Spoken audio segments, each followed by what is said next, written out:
ज़कात का मसला।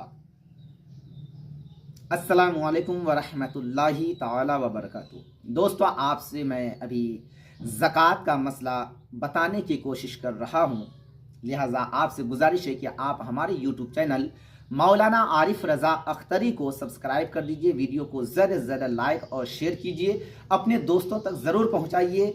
आप फेसबुक पर शेयर कीजिए और आप जो है इंस्टाग्राम पर शेयर कीजिए। साथ में आप अपने व्हाट्सएप में जितने भी आपके ग्रुप से हैं सब में ज़रूर शेयर कीजिए और हमें सपोर्ट कीजिए। मैं आपको ये बताने की कोशिश कर रहा हूँ कि ज़कात क्या है।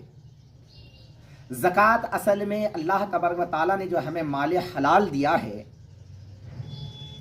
माल हलाल में से जो हमारे खाने पीने अपनी ज़रूरियात के अलावा जो माल बच जाते हैं, यानी कि इतना कि 7.5 तोला सोना या उसकी कीमत या 52.5 तोला चांदी या उसकी कीमत, तो 52.5 तोला चांदी की अगर कीमत अभी वर्तमान में अगर लगाया जाए तो वर्तमान के हिसाब से अगर हम जो है 800 या 1000 रुपये भी अगर जोड़ लेते हैं तोला का, तो 52 तोला का 52,000, 52.5 तोला का 52,500 रुपये, 52,500 रुपये अगर आपकी ज़रूरियात के अलावा रहता है तो वो आपके ऊपर ज़कात फ़र्ज़ हो जाती है। कब ज़कात फ़र्ज़ होती है?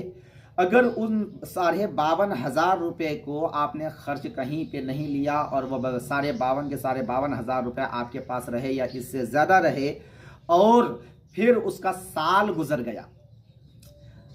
मुसलमानों के कुछ दरो दिमाग में ऐसे ही बात बैठी हुई है कि नहीं, रमज़ान शरीफ में ही ज़कात निकलती है, बाकी में नहीं। नहीं दोस्तों, ऐसा कुछ नहीं है। जिस दिन आपके माल हलाल का साल गुजर गया उस दिन आपके ऊपर ज़कात फ़र्ज़ हो गई। ज़कात अदा करने के लिए आपको लाजिम है कि आप अपने माल हलाल में से 2.5% आप राह खुदा में अदा करें, राह खुदा में दें, राह खुदा में खर्च करें। आप अपने मदरसे को दीजिए, आप अपने तहरीक को दीजिए, जैसा कि हमारी भी तहरीक चलती है। खुसूसी तौर पे Urooj Fatima educational and welfare trust में भी आप दे सकते हैं, ठीक है। और इसका जो है आपको अकाउंट नंबर जो है स्क्रीन पे आ जाएगा, आपको मिल जाएगा।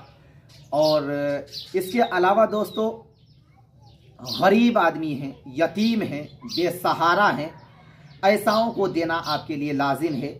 आप गरीबों का खुसूसी ध्यान रखिए, यतीमों का खुसूसी ध्यान रखिए, उनको सपोर्ट करिए, क्योंकि आज की तारीख में हर इंसान सिर्फ मारा मारा अपने लिए फिर रहे हैं। गरीब यतीम मिस्किनों को सब छोड़े पड़े हुए हैं। लेकिन ऐसाओं को का ध्यान रखना आपका हमारा काम और आपका हमारा कर्तव्य और आपके हमारे ऊपर फ़र्ज़ है। अगर आपके पास 1 लाख रुपए है तो 1 लाख रुपए में से 2500 रुपया आप अपनी ज़कात में ज़रूर निकालिए। दोस्तों, अगर आप 2500 रुपये निकाल देते हैं ज़कात के, आपका माल वह पाक हो जाता है। आपके घर में कोई बीमारी जल्दी नहीं आएगी, कोई परेशानी नहीं आएगी, कोई मुसीबत नहीं आएगी। अगर आपने इन पैसों को सिर्फ जो है पैसे जमा करने की कोशिश किया, लेकिन उसे खर्च करने की कोशिश, अल्लाह की राह में खर्च करने की कोशिश नहीं की दोस्तों, तो फिर ध्यान रखिए कि वो पैसे आपके जमा तो रहेंगे, कभी बीमारी में चले जाएंगे, कभी मुसीबतों में चले जाएंगे, कभी घर के बिगड़ते हुए हालात में चले जाएंगे और आपको पता तक नहीं चलेगा। आप कहेंगे खुदा की तरफ से ये बीमारी थी, आई और वो खर्च हो गया। लेकिन नहीं, जब हम माल हलाल को हलाल नहीं करते हैं, हमने मेहनत और मुशक्क़त के साथ पैसे को जमा किया और उस पैसे को हमने फिर जो है पाक ना किया, सालों गुजर गए, उसका हमने ज़कात अदा ना किया, तब अल्लाह ताला की रहमत के बजाय वहाँ पे मतलब अल्लाह के तरफ से गज़ब उस पैसे पे आ जाता है। अल्लाह ताला नाराज़ हो जाता है और फिर वह पैसा तरह तरह की बीमारियों में खर्चा हो जाता है। ध्यान रखें दोस्तों, आपको ज़कात के लिए 2.5% हर हाल में निकालना है। अगर 50,000 रुपये आपके पास है तो आपको 2.5% के हिसाब से ज़कात अगर निकालते हैं तो 1250 रुपये निकलते हैं। इसी तरह से इन बातों पे ध्यान रखें। अगर आपके पास पैसे हैं, सोने हैं, चांदी हैं, ज़मीन है, जायदाद हैं, प्लॉट हैं, कौन से प्लॉट? जो आपके घर के हिस्से में नहीं है, आपने इश्तरा खरीद करके रखा है, उसके भी आपको ज़कात देने पड़ेंगे। आप सोना चांदी इस्तेमाल करें या घर में सजा करके रखें, उसकी भी आपको ज़कात देने पड़ेंगे। ज़मीन जायदाद है, उसकी भी ज़कात देने पड़ेंगे। यानी कि हर चीज़ की ज़कात है।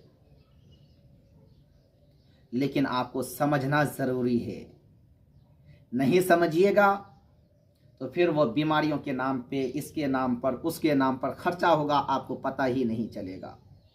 क्या आप चाहते हैं आपका माल फौरन पाक व साफ होकर के, साफ व शफाफ होकर के आपके घर में अमानत के तौर पर जमा रहे, इकट्ठा रहे, आपके माल में तरक्की हो, बरकतें हों? अगर आप चाहते हैं कि आपके माल में बरकत हो, तरक्की हो, तो आप जो है फौरन ज़कात निकालिए। और हमारा प्यारा trust Urooj Fatima educational and welfare trust को भी सपोर्ट करिए। अपने माल हलाल का कुछ हिस्सा हमारे ट्रस्ट को भी दीजिए, हमारे तहरीक को दीजिए, हमारे संगठन को दीजिए। आपके पैसा किसी गलत जगह पर नहीं जाएगा, ध्यान रखिएगा। अच्छी जगहों पे जाएगा, अच्छे कामों में जाएगा। इसलिए अनुरोध है, रिक्वेस्ट है कि दोस्तों हमारी बातों को गौर व फिक्र से सुनिए और ध्यान रखिएगा। अगर कोई भी आपके पास आता है तो उनसे कम से कम जो है इलाक़ई उलमा कराम से तस्दीक करवा लिया कीजिए कि ये कहाँ के मदरसे हैं, कहाँ के नहीं हैं, इसकी तहक़ीक़ कराएं, उसके बाद ही उनको दें। क्योंकि तहरीक के नाम पर गैर मुस्लिम भाई भी आकर के जो है मस्जिद और मदरसे के नाम पर चंदा करते हुए नज़र आ रहे हैं। ये कोई बदनाम नहीं कर रहा हूँ मैं किसी को, बल्कि ये हक कह रहा हूँ, सच कह रहा हूँ। ठीक है, इसलिए आप लोगों से अनुरोध है, गुजारिश है कि इन बातों पे ध्यान